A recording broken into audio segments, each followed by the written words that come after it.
folks who went before us blazed the trail through history. The heritage they left behind is part of you and me. All the dreams they still live on, and it makes me proud to be a living, breathing part of it all, the American legacy.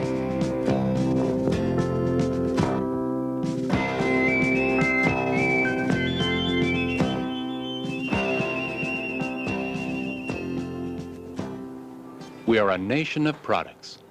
Everywhere you look, products surround us. Finished goods of all kinds, a variety of items for sale and things to buy, even gadgets to play with. Why is it that the United States is so good at making things? This country of ours produces over half of all the finished products in the entire world. Everything and anything from automobiles to furniture, from toys to telephones. Some things are made to look so appetizing that we want to eat them. Other finished goods are made so warm that we want to wear them. We, of course, make homes to live in, schools to learn in. Some of the products made are easy to put together, while others, well, they take more time. Do you recognize what this is? Well, obviously, it's a rim with tiny holes drilled in it. What will it become? Maybe it's too early for you to tell. All right, let's move over to where some workers are putting in wires that we call spokes.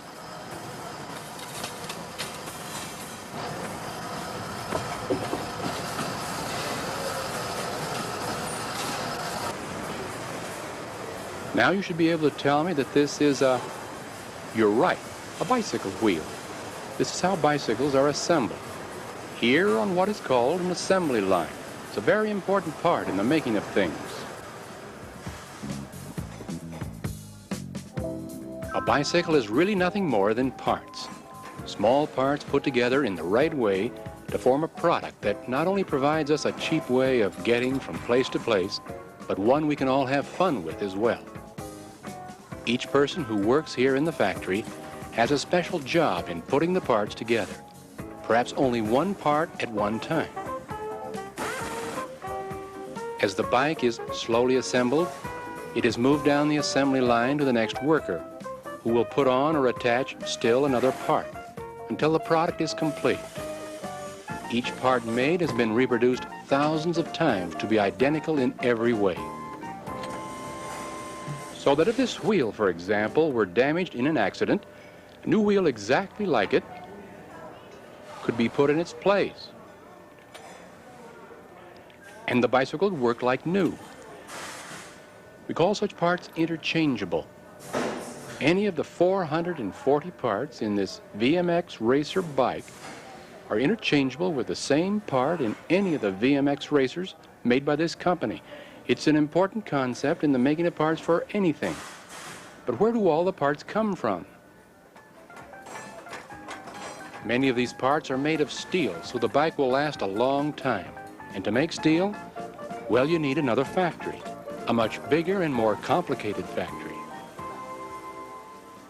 Here in the north-central part of our country are some of our nation's great steel mills, located in cities like Chicago, Gary, Cleveland, Pittsburgh, and this one, the great River Rouge plant in Dearborn, Michigan, near Detroit.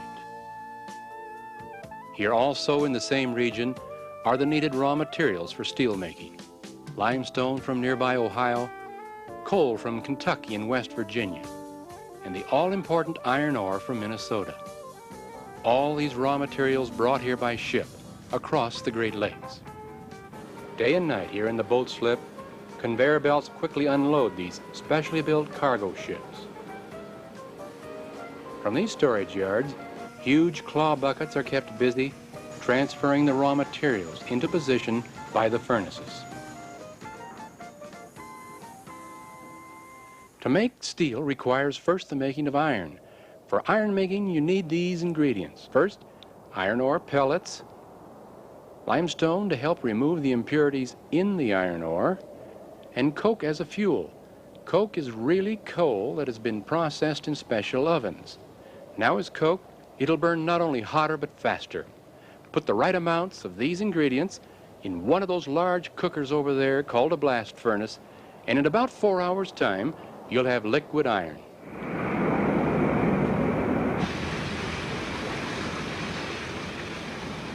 Blasts of hot air force temperatures up to 3,000 degrees Fahrenheit. That's hot enough to melt almost anything except this gigantic torpedo ladle. It's like a thermos bottle, keeping the molten iron hot on its way to the next step in the making of steel. This is what iron looks like when we let it cool and cast it in certain shapes. It can be very useful, but it's also very brittle. Under great pressure, it will often crack or even break apart. It lacks the strength and toughness of steel because it has too much carbon and other impurities in it. So to change iron into steel, we have to put this back into the oven again. Only this time we call it a basic oxygen furnace.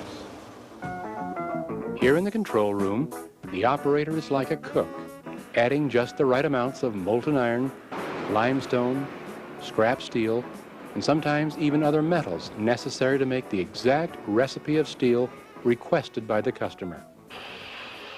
Oxygen is then blown into the furnace under great pressure to get the tremendous heat necessary to burn away the impurities and to purify the mixture. In just over a half an hour, the batch is ready, tapped and poured, filling up these huge rectangular-shaped ingot molds. It's not long, however, before even that shape is changed. Here in the slab mill, great amounts of energy set machinery in motion, transforming this chunk of steel into more useful shapes and sizes. When steel is rolled, squeezed, and shaped, the results are amazing. 1,001 steel products that can be made and sold all over the world. Here also are the beginnings for making those bicycle parts we saw earlier, or larger parts for something we almost take for granted, the automobile.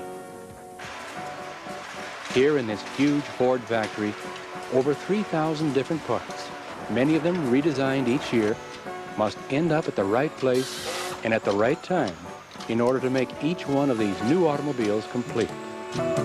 I've been working on the line. I've been working on the line. Again, the assembly line makes it all possible, moving each partly assembled car along to another station where another part is quickly put in place. Imagine being able to put a motor in a car or a bolt on a wheel in just seconds. Timing, technology, the assembly line, and the skill of workers make the process called mass production work. A process started long ago by a man for whom this giant company was named, Henry Ford.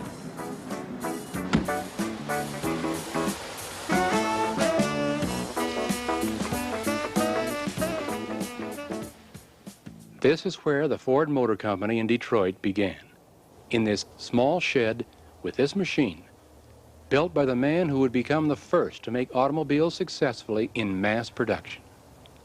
This was one of the first cars built by Henry Ford. It was powered by a 2-cylinder engine, mounted here under the seat, the weight carried through here with these 4 oversized bicycle tires. This long handle, called a tiller, was the way that you steered it, moving it right or left to move the front wheels.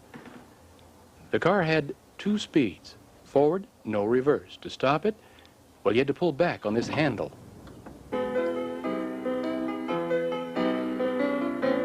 Early on June 4th, 1896, Henry Ford successfully test drove his first car here on the streets of Detroit. But like most inventive builders, he wasn't satisfied for long. He knew his machine needed many improvements that would take more of his time, his money, and help from many of his friends. Here inside his first factory building, now restored here at Greenfield Village, Henry Ford began building cars the way everyone else had built them, by hand, slowly, one at a time. The unfinished car was left standing in one spot until it was finished. Helpers and stock boys bringing parts as needed to the mechanic who assembled it. Although no one person gets the credit for inventing the automobile, Mr. Ford did have the vision and the wisdom to experiment over the years with new ways to make cars, not only better, but to make more of them at a faster rate and for a cheaper price. By 1913, with techniques adapted to his own factory, Ford showed the world with his famous Model T the first working example of what we call mass production. He and his engineers pioneered the use of interchangeable parts for making automobiles. He even saved himself money by hiring unskilled labor, workers who could be taught quickly how to do but one thing in putting together small parts of the new cars. Finally, Henry Ford created a workable, moving assembly line, where the body of the unfinished car moved forward on a conveyor-like platform from one worker to the next. At each working station, a new part was put on, until the completed car was driven off under its own power at the end of the line. By 1920, Ford was producing Model T cars at the unbelievable rate of 2 million a year, one new car every 10 seconds. With so many automobiles being made, Ford was able to sell his new cars at a much lower price than he did when he first started his factory. Yet, he still made a good profit, while the low selling price attracted millions of buyers who now felt they could afford to buy a car. It was the beginning of the automobile becoming a part of everyone's life.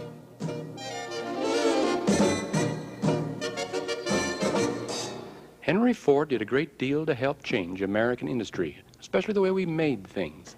He put new ideas to work in new industries. So did the man who worked here. His name, Thomas Edison. In fact, the two of them became close friends, Ford the industrialist, Edison the inventor. Long before Henry Ford started making automobiles, Edison was here in his laboratory, experimenting, inventing, making new things that would also change American industry and our way of life.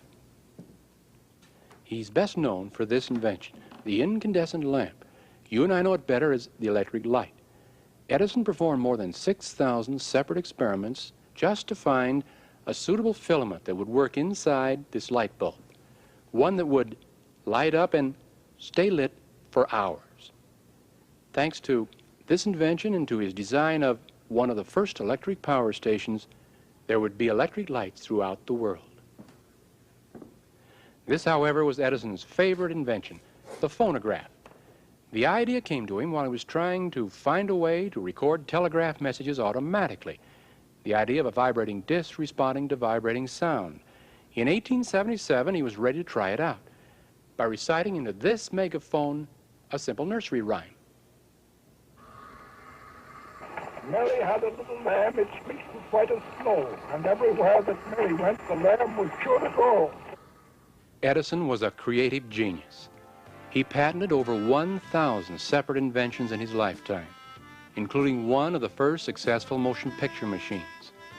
In developing a new idea, he admitted to trying anything and everything to make it work. Like Henry Ford, he believed in America and its economic system. The two men left us a legacy that not only changed the way we live today, but helped make our country a great industrial nation. Today, America faces new challenges in the making of things. There is competition from foreign countries, the problem of enough energy, high costs of labor and raw materials. Can we still afford to try and make anything? Perhaps we need another Henry Ford and Thomas Edison.